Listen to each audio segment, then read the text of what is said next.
Let's continue this community conversation. Joining me live now, former federal prosecutor Sarah Hawkins. Thank you so much for joining us. First, can we get your take on the very swift timeline of this case?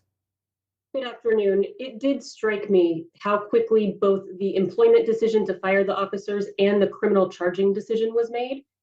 Essentially, to me, that says that the DA who reviewed the video determined that there was enough evidence from that video and whatever other evidence comprised his investigation to say the acts the officer took caused the death of Mr. Nichols, and did that in a very quick timeline for these types of cases.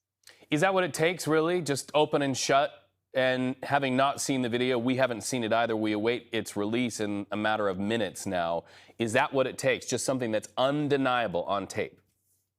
I think for something to happen this quickly, the DA who reviewed the video believed it to be very clear. And the other thing is the causation piece in terms of the beating actions of the officers being what caused Mr. Nichols' death.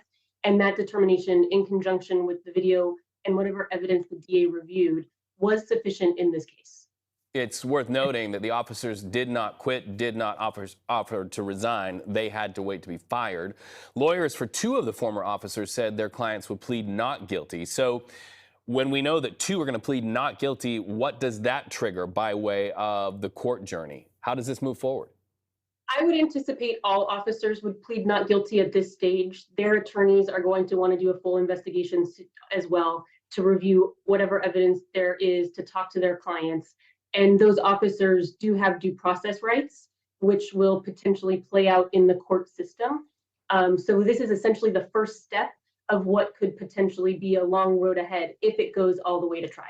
So that's the legal angle of it. Let's talk a little bit about the people angle of it. You know, in your history, when you were working on a big case, even if it didn't seem like a slam dunk for prosecution, what's the mechanism for people like Tyre's mom, who has to sit in court, who has to watch all of the legal proceedings, who has to, as we've seen, go before the cameras? Bad enough to lose a child, horrible to know that her child is going to be seen on video by the world calling for her while he's dying.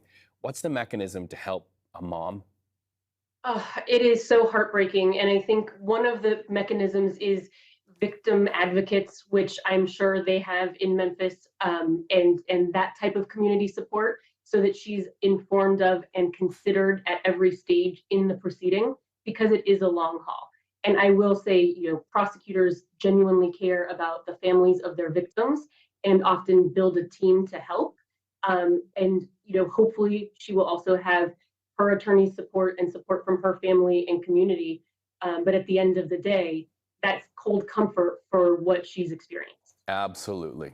Former federal prosecutor Sarah Hawkins, thank you so very much.